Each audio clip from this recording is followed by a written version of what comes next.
This channel does not promote any violent, harmful, or illegal activities. All content provided by this channel is meant for an educational purpose only. ফের অশান্তি বাংলাদেশ সীমান্তে। বিএসএফের মহিলা জওয়ানের উপরে হামলার অভিযোগ সশস্ত্র বাংলাদেশি দুষ্কৃতীদের। মঙ্গলবার ঘটনাটি ঘটে মালদার আরাধাপুর বর্ডার আউটপোস্টের কুটাদহ সীমান্তে।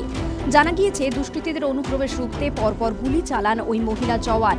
ভয় পেয়ে পালায় বাংলাদেশি অনুপ্রবেশকারীরা। বিএসএফ সূত্রে এও খবর, মঙ্গলবার রাতের অন্ধকারে ওই হামলার ঘটনা ঘটে। সীমান্তে 6 জন অনুপ্রবেশকারীকে হাতে অস্ত্র নিয়ে এগোতে দেখে বিএসএফ। তখন কুয়াশায় সম্পূর্ণ ঢাকা সীমান্ত। অস্ত্র হাতে কাঁটাতার কেটে ফেলার চেষ্টা করে তারা।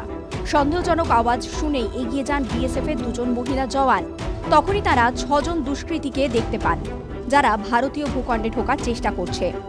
এক মহিলা বিএসএফ জওয়ান দুষ্কৃতীদের সতর্ক করে চিৎকার করতে থাকেন, যা শুনে 2 জন দুষ্কৃতী অস্ত্র নিয়ে ঝাঁপিয়ে পড়ার চেষ্টা করে ওই জওয়ানের ওপর।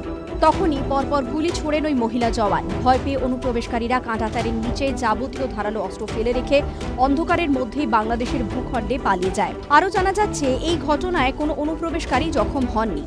তবে যেভাবে ওই দুষ্কৃতীরা এসেছিল তাতে জওয়ানের প্রাণহানির আশঙ্কা ছিল বলেও জানিয়েছে বিএসএফ। বুধবারই নতুন করে উত্তেজনা ছড়ায় মালদার সুখদেবপুরে। সীমান্ত পথে ভারতের জমি দখলের চেষ্টা চালাচ্ছে বাংলাদেশিরা। শুধু তাই নয়, ভারতের জমিতে বড় বড় গর্ত খুঁড়ছে তারা। এলাকায় ছড়িয়ে যাচ্ছে উত্তেজনা। বাংলাদেশি অনুপ্রবেশকারীদের দেখেই ধাওয়া করছেন স্থানীয়রাও।